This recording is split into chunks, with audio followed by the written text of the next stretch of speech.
Assalamualaikum warahmatullahi wabarakatuh. Hari ini kita akan belajar ayat aktif, ayat pasif. Ya, ayat aktif, ayat pasif bawah ni cikgu dah ajar dah. Macam mana nak buat ayat aktif dengan ayat pasif. Cikgu dah bagi nota yang ni sebelum ni kan. Ini kita nak lihat balik. Ya. Ayat aktif ialah ayat yang ada kata kerja men.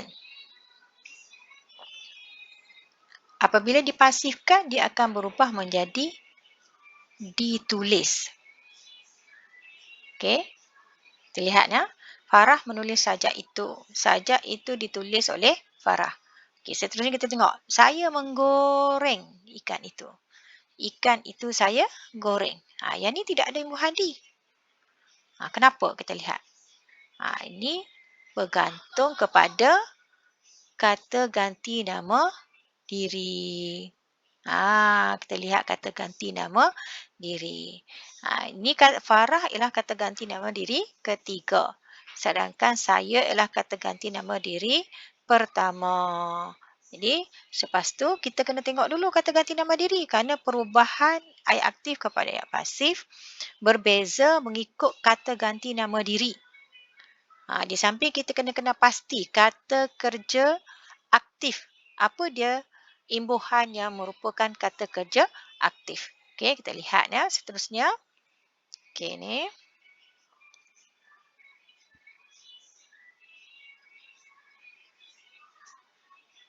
Okey. Kata kerja transitif. Kata kerja transitif. Okey, kata kerja transitif KKT. Cikgu singkatkan dengan kata KKT. Ya. Apa imbuhan? Imbuhan kata nama pada imbuhan ialah kata terbitan. Jadi imbuhan apa yang menunjukkan kata kerja aktif? Inilah yang akan berubah menjadi kata kerja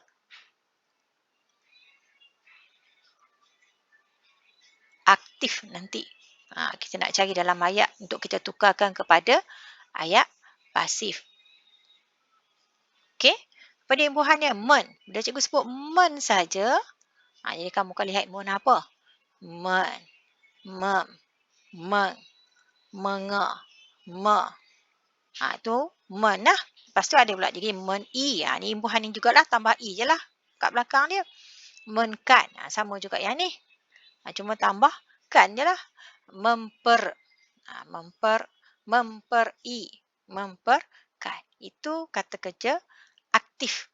Imbuhan yang ada kata kerja aktif yang terdiri pada kata kerja transitif. Hanya kata kerja transitif saja, ayat yang ada kata kerja transitif saja yang boleh dipasifkan. Kata kerja yang tidak kalau ayat tersebut bukan kata kerja transitif, ayat itu kita tidak boleh pasifkan. Lepas tu kita lihat pula kata ganti nama. Kata ganti nama diri. Okey, kata ganti nama diri. Apa dia kata ganti nama diri? Okey. Kata ganti nama diri terbagi kepada 3. Kata ganti nama diri pertama, kata ganti nama diri kedua dan juga kata ganti nama diri ketiga. Okey, kita lihat ni kata ganti nama diri pertama. Apa dia? Digunakan untuk menggantikan nama orang yang bercakap. Kita lah, macam cikgu bercakap. Cikgu gantikan cikgu dengan kata ganti nama diri saya. Tapi takkanlah cikgu nak cakap, nak gunakan kata ganti nama diri cikgu ni aku. Tak sesuai lah. Kalau dengan kawan cikgu tak apalah. Okey. Aku, saya, kami, kita. Kalau bahasa istana, patik. Beta, hamba. Itu kata ganti nama diri pertama. Sementara kata ganti nama diri kedua, orang yang kita lawan bercakap. Rujuk orang yang diajak bercakap. Pada anda, awak, kamu, engkau, kalian. Okey. Kalau di istana, tuan hamba, tuanku. Dan seterusnya, kata ganti nama diri ketiga. Okey, kata ganti nama ketiga merujuk orang yang kita perkatakan orang tu. Kita macam kita mengumpatlah kat dia, kata kan. Okey, mereka, dia, ia, beliau. Okey, kalau bahasa istana baginda lah. Jadi kata ganti diri pertama dan juga diri kedua, cara penukaran ayatnya ialah sama. kecuali kata ganti nama diri ketiga. Kata ganti nama diri ketiga ni saja yang ada imbuhan di dan kita bubuh oleh. Okey. Tapi oleh ni kita boleh gugurkan. Tak ada masalah, boleh digugurkan. Okey. Jadi kita lihat latihan yang cikgu bagi bawah ni. Apa jadi pada latihan yang cikgu berikan bawah ni. Okey. Puan Azizah telah memarahi. Ini kata kerjanya. Okey. Jadi kalau kita lihat ayat ni, untuk kita menukar pada ayat aktif pada ayat pasif, kita cari isi penting dulu. Apa dia isi penting dalam ayat ni? Ayat ni isi penting dia adalah Puan Azizah telah memarahi Azmi. Kerana apa kena marah tu ada macam-macam sebab lah. Tapi dalam hal ni kerana memecahkan pasu bunga. Okey? Jadi kalau kita tukar yang ni, Puan Azizah ialah kata ganti nama diri ketiga. Nama orang, ayah, ibu, nama syarikat, kita kategorikan sebagai kata ganti nama diri ketiga. Jadi kalau kita tukar sini, dia akan ada imbuhan di. Kamu lihat tu. Telah memarahi, telah dimarahi. Kita tambah oleh. Jadi, Azmi ni dah mai ke depan. Puan Azizah ni pergi ke sini. Untuk keterangan, duduk tempat yang sama. Okey, nampak tu? Kalau kita nomborkan di sini, 1, 2, 3, 4. Kalau kita alih, dia akan jadi 3, 2 duduk tempat sama, 1, 4. Boleh faham lagu tu? Okey, tak apalah, kita lihat seterusnya. Ibu bapa. Ibu bapa juga kata ganti nama diri ketiga. Jadi, sini telah diawasi. Okey, tingkah laku anak-anak harus diawasi oleh ibu bapa. Okey, keterangan duduk tempat yang sama. Boleh? Okey, ini untuk kategori kata ganti nama diri ketiga. Puan Sarah kata ganti nama diri ketiga. Tak ada masalah. Macam tadi juga. Atikah, ayah saya. Ayah saya juga ialah kata ganti nama diri ketiga. Okey, kita lihat yang ni. Mungkin yang ni ada sedikit masalah. Ayah saya menyambut kedatangan. Kalau kita kata menyambut kedatangan, kedatangan siapa? Kita kena tahu sini kedatangan siapa. Kedatangan birasnya. Kalau kita tukar kedatangan, katalah kita ambil yang ni, kita tukar kedatangan birasnya. Kedatangan birasnya disambut oleh ayah saya yang baru tiba dari Sabah. Ayah saya pula yang tiba dari Sabah. Kita kena ambil semua frasa ni. Semua frasa ni. Baru kita tahu. Kita kena lihat frasa tu secara menyeluruh. Kedatangan birasnya yang baru tiba dari Sabah. Yang ni semua kita kena ambil sekaligus. Kita tak boleh pisah. Kalau kita pisah ke ayat tu jadi berbeza maksudnya. Jadi kita lihat sini kedatangan birasnya baru tiba dari Sabah. Okey. Disambut oleh ayah saya. Okey. Okey, yang ni lah kita lihat. Okey. Dia mendayung sampan itu. Dia nak mendayung sampan itu, macam mana cara dia mendayungnya, itu ialah keterangan. Jadi kita lihat isi pentingnya di sini. Dia mendayung sampan itu. Jadi kata kerjanya mendayung. Dia ialah kata ganti nama diri ketiga. Dia mendayung sampan itu, jadi sampan itu duduk ke depan. Didayungnya. Jadi ianya kita boleh tukar, dia tukar kepada nya. Dia kita tukar kepada nya. Okey. Boleh juga kalau kita nak letak di besar sangat ni. Kita kecilkan sikit. Okey.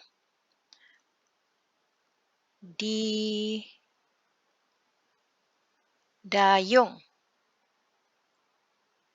olehnya. Kerana ataupun oleh dia. Tapi ayat tu kurang gramatis. Jadi kalau nak jadi gramatis, dia kena didayung oleh nya. Tapi kan dah cikgu kata tadi, oleh tu boleh digugurkan. Kalau oleh boleh digugurkan, kita terus letak pada didayungnya. Sampai itu didayungnya, dengan laju tu, macam mana cara dia dayung sampan tu terserah pada dia lah. Kenapa? Terserah padanya. Okey, yang tu. Seterusnya. Seterusnya kita lihat pula latihan 3 ni. Kamu. Okey. Kamu ialah kata ganti nama diri. Di ke bawah. Kata ganti nama diri apa? Diri kedua. Kata ganti nama diri kedua. Okey. Kata kerja membereskan. Bila kata ganti nama diri kedua, diri pertama, diri kedua, tidak ada imbuhan di. Ini kita nak lihat. Kerja yang diberikan oleh guru. Kalau kita lihat kamu perlu membereskan kerja, ayat tu kerja apa yang perlu dibereskan? Kerja yang diberikan oleh guru. Jadi masa mana tu terserah. Kerja apa? Kerja yang diberikan oleh mak, kerja yang diberikan oleh bapa, semua boleh. Tapi kerja yang macam mana? Kerja yang diberikan oleh guru. Jadi kena spesifik ni. Jadi kita bawa semua ni. Kerja yang diberikan oleh guru. Perlu. Kita kena letak perlu dulu. Barulah kita letak kata ganti nama diri. Bereskan. Kata ganti, kata kerja pasif yang tidak ada imbuhan di, kerana kamu ialah kata ganti nama diri pertama. Okey, boleh? Tapi kalau kita letak Ali tadi, Ali lah kata ganti nama diri ketiga, dia akan jadi diambil oleh Ali. Kalau saya pula, kita tengok saya. Okey, kalau tengok saya. Saya sudah menyelesaikan tugasan itu semalam. Okey, saya sudah menyelesaikan tugasan itu semalam. Saya ialah kata ganti nama diri pertama. Bila ditukar pada ni, sudah saya selesaikan. Di tak ada. Imbuhan di tak ada. Tapi kan tu adalah semalam. Kalau kita tukar pula. Ali sudah menyelesaikan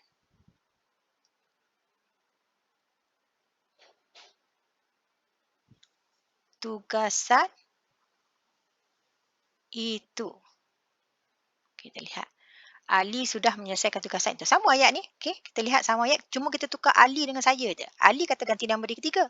Sudah menyelesaikan tugasan tu. Jadi berbeza. Okay? Kita lihat ni. Sudah menyelesaikan ni kata kerja. Jadi tugasan itu.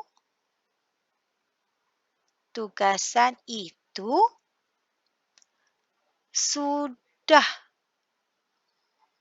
diselesaikan. Sudah diselesaikan oleh Ali. Tengok. Ni ada imbuhan di. Yang ni tidak ada imbuhan di. Terlihat perbezaan tu. Okey? Jadi seterusnya kita lihat. Ayah memarahi Kamal kerana pulang jauh malam. Jadi ayat intinya ialah ayah memarahi Kamal. Pasal apa tu bergantunglah. Kena marah tu macam-macam pasal lah. Boleh kan? Jadi sini kata ganti nama diri ketiga. Kamal dimarahi ayah oleh ayah. Ni samalah. Kerana pulang jauh malam. Okey. Kakak samalah kata ganti nama diri. Kakak juga kata ganti nama diri ketiga. Kakak buat apa? Kakak mencuci pakaian kotor. Bukan pakaian saja. Pakaian kotor. Okey. Di mana tu bergantung pada dia. Ini keterangan ni boleh kita ubah. Keterangan ni. Tapi pakaian kotor tu adalah satu perkara yang kita tak boleh ubah lah. Ada pakaian bersih. Ada pakaian berwarna putih. Kan? Jadi pakaian kotor. Okey. Pakaian kotor dicuci. Tengok ada imbuhan di.